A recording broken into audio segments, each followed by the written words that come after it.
इस शक्ति की उपासना का पर्व नवरात्रि का आरंभ हो रहा है। आप सभी को बहुत बहुत शुभकामनाएं।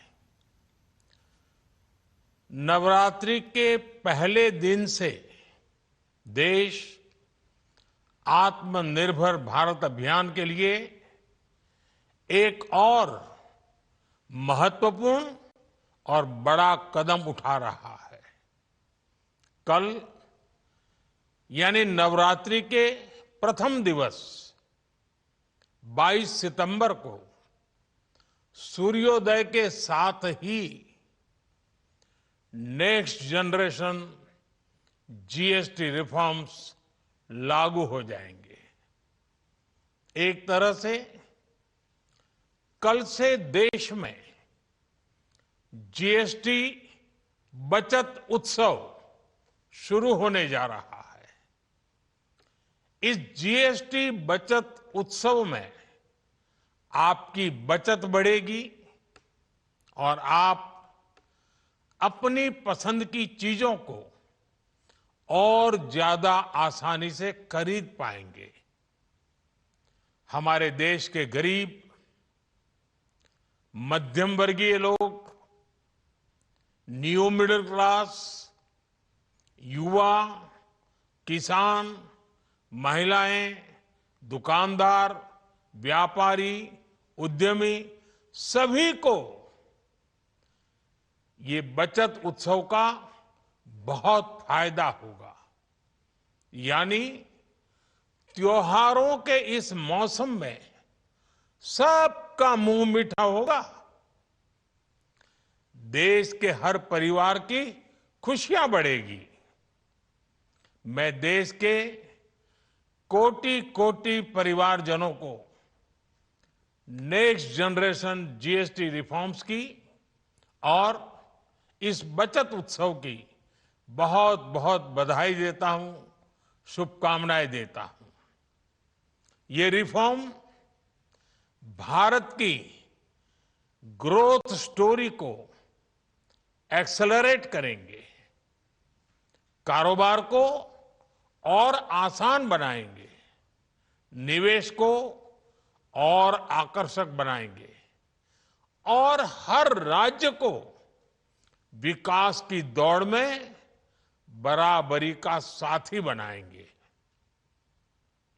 साथियों, जब साल 2017 में भारत ने जीएसटी रिफॉर्म की तरफ कदम बढ़ाया था तो एक पुराना इतिहास बदलने की और एक नया इतिहास रचने की शुरुआत हुई थी। दशकों तक हमारे देश की जनता, आप सभी लोग, देश के व्यापारी अलग अलग टैक्स के जाल में उलझे हुए थे। Octroi, entry tax, sale tax, excise, VAT, service tax, न जाने भांति भांति के दर्जनों टैक्स हमारे देश में थे। एक शहर से दूसरे शहर माल भेजना हो तो न जाने कितने चेकपोस्ट पार करने होते थे, कितने ही फॉर्म भरने पड़ते थे, कितनी सारी रुकावटें थी। हर जगह टैक्स के अलग अलग नियम थे। मुझे याद है जब 2014 में देश ने मुझे प्रधानमंत्री पद का दायित्व सौंपा था, तब उसी शुरुआत के दौर में एक विदेशी अखबार में एक दिलचस्प उदाहरण छपा था। उसमें एक कंपनी की मुश्किलों का जिक्र था। उस कंपनी ने कहा था कि अगर उसे बेंगलुरु से 570 किलोमीटर दूर हैदराबाद अपना सामान भेजना हो तो वो इतना कठिन था कि उन्होंने सोचा और उन्होंने कहा कि वो पसंद करती थी कंपनी कि पहले अपना सामान बेंगलुरु से यूरोप भेजे और फिर वही सामान यूरोप से हैदराबाद भेजे। साथियों, टैक्स और टोल के जंजाल की वजह से ये तब के हालात थे और मैं आपको सिर्फ एक पुराना उदाहरण याद दिला रहा हूं। तब ऐसी लाखों कंपनियों को, लाखों करोड़ों देशवासियों को अलग अलग तरह के टैक्स के जाल की वजह से हर रोज परेशानी होती थी। सामान को एक शहर से दूसरे शहर पहुंचने के बीच जो खर्च बढ़ता था वो भी गरीब को उठाना पड़ता था। आप जैसे ग्राहकों से वसूला जाता था। साथियों, देश को इस स्थिति से निकालना बहुत जरूरी था। इसलिए जब आपने हमें 2014 में अवसर दिया तो हमने जनहित में, देशहित में जीएसटी को अपनी प्राथमिकता बनाया। हमने हर स्टेक होल्डर से चर्चा की। हमने हर राज्यों की हर शंका का निवारण किया, हर सवाल का समाधान खोजा। सभी राज्यों को, सबको साथ लेकर आजाद भारत का इतना बड़ा टैक्स रिफॉर्म संभव हो पाया।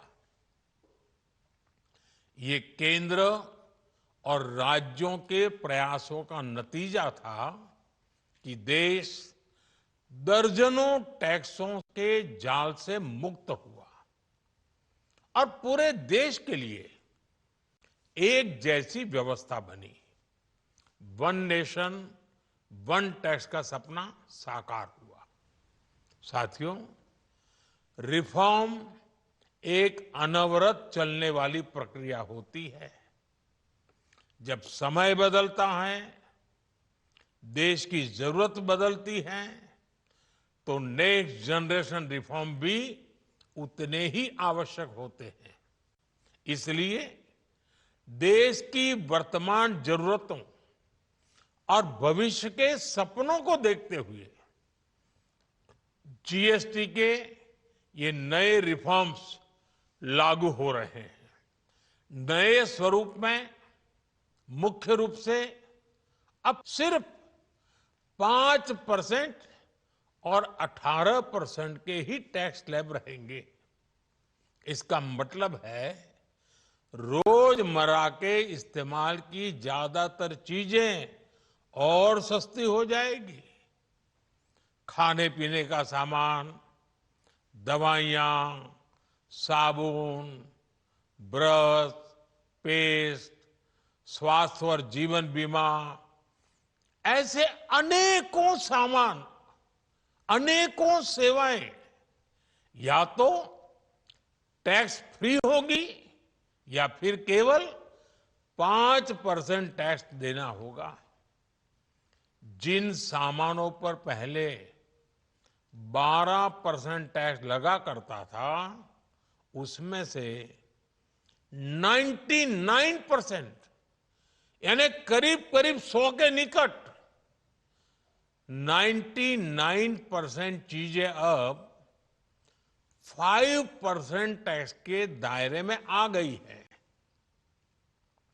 साथियों, पिछले 11 साल में देश में 25 करोड़ लोगों ने गरीबी को हराया है, गरीबी को परास्त किया है और गरीबी से बाहर निकल करके 25 करोड़ का एक बहुत बड़ा समूह नियो मिडिल क्लास के रूप में आज देश के अंदर बहुत बड़ी भूमिका अदा कर रहा है।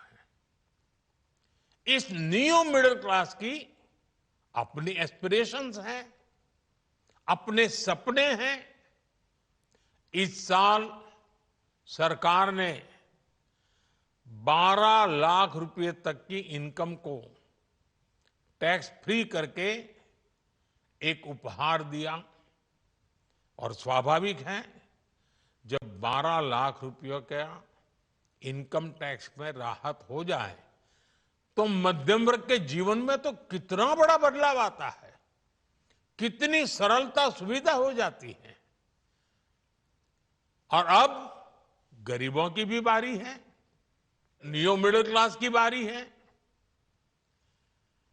अब गरीब को, नियो मिडिल क्लास को एक तरह से डबल बोनांजा मिल रहा है।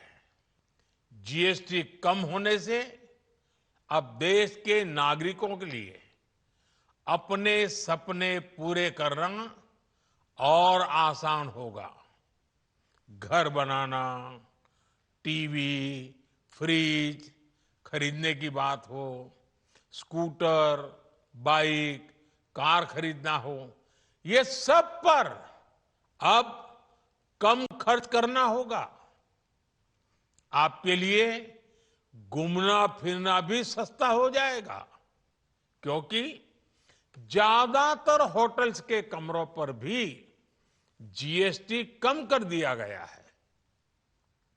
वैसे साथियों, मुझे इस बात की खुशी है कि दुकानदार भाई बहन भी जीएसटी रिफॉर्म को लेकर बहुत उत्साह में हैं।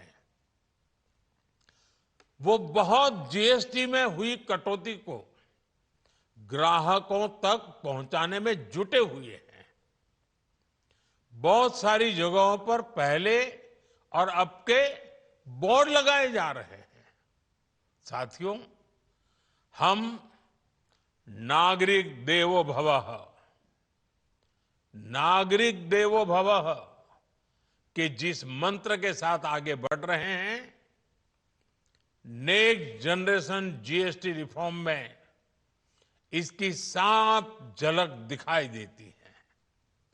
अगर हम इनकम टैक्स में छूट और जीएसटी में छूट को जोड़ दें तो एक साल में जो निर्णय हुए हैं उससे देश के लोगों को 2.5 लाख करोड़ रुपए से ज्यादा की बचत होगी। और तभी तो मैं कह रहा हूं, ये बचत उत्सव है। साथियों, विकसित भारत के लक्ष्य तक पहुंचने के लिए हमें आत्मनिर्भरता के रास्ते पर चलना ही होगा। और भारत को आत्मनिर्भर बनाने का बहुत बड़ा दायित्व हमारे एमएसएमईज यानी हमारे लघु, मध्यम और कुटीर उद्योगों पर भी है, जो देश के लोगों की जरूरत का है, जो हम देश में ही बना सकते हैं, वो हमें देश में ही बनाना चाहिए।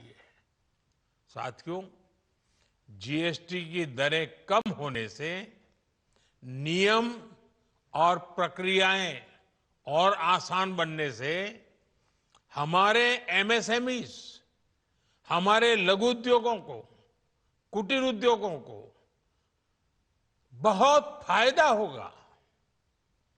उनकी बिक्री बढ़ेगी और टैक्स भी कम देना पड़ेगा, यानी उनको भी डबल फायदा होगा।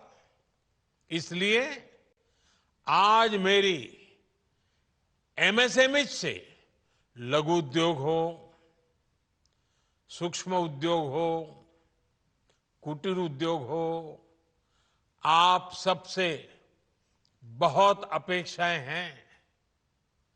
आपको भी पता है, जब भारत समृद्धि के शिखर पर था, तब भारत की अर्थव्यवस्था का मुख्य आधार हमारे एमएसएमईज थे, हमारे लघु और कुटीर उद्योग थे। भारत की मैन्युफैक्चरिंग, भारत में बने सामानों की क्वालिटी बेहतर होती थी। हमें उस गौरव को वापस पाना है। हमारे लघु उद्योग जो बनाए वो दुनिया में हर कसौटी पर बेस्ट हो, उत्तम से उत्तम हो। हम जो मैन्युफैक्चर करें वो दुनिया में आन बान शान के साथ देश के सारे पैरामीटर को पार करने वाला हो। हमारे प्रोडक्ट्स की क्वालिटी दुनिया में भारत की पहचान बढ़ाए, भारत का गौरव बढ़ाए। हमें इस लक्ष्य को लेकर काम करना है। साथियों, देश की स्वतंत्रता को जैसे स्वदेशी के मंत्र से ताकत मिली, वैसे ही देश की समृद्धि को भी स्वदेशी के मंत्र से ही शक्ति मिलेगी। आज जाने अनजाने हमारी रोजमर्रा की जिंदगी में बहुत सी विदेशी चीजें जुड़ गई है, हमें पता तक नहीं है। हमारे जेब में कंघी विदेशी है कि देसी, हमें पता ही नहीं है। हमें इनसे भी मुक्ति पानी होगी। हम वो सामान खरीदें जो मेड इन इंडिया हो, जिसमें हमारे देश के नौजवानों की मेहनत लगी हो, हमारे देश के बेटे बेटियों का पसीना हो। हमें हर घर को स्वदेशी का प्रतीक बनाना है। हर दुकान को स्वदेशी से सजाना है। गर्व से कहो ये स्वदेशी है। गर्व से कहो मैं स्वदेशी खरीदता हूं। मैं स्वदेशी सामान की बिक्री भी करता हूं। ये हर भारतीय का मिजाज बनना चाहिए। जब ये होगा तो भारत तेजी से विकसित होगा। मेरा आज सभी राज्य सरकारों से भी आग्रह है, आत्मनिर्भर भारत के इस अभियान के साथ, स्वदेशी के इस अभियान के साथ अपने राज्यों में मैन्युफैक्चरिंग को गति दे। पूरी ऊर्जा से, पूरे उत्साह से जुड़े, निवेश के लिए माहौल बढ़ाएं। जब केंद्र और राज्य मिलकर आगे बढ़ेंगे तो आत्मनिर्भर भारत का सपना पूरा होगा। भारत का हर राज्य विकसित होगा, भारत विकसित होगा। इसी भावना के साथ मैं फिर एक बार इस बचत उत्सव की अनेक अनेक शुभकामनाएं देते हुए अपनी बात समाप्त करता हूं। एक बार फिर आप सबको नवरात्रि की, जीएसटी बचत उत्सव की बहुत बहुत शुभकामनाएं। बहुत बहुत धन्यवाद।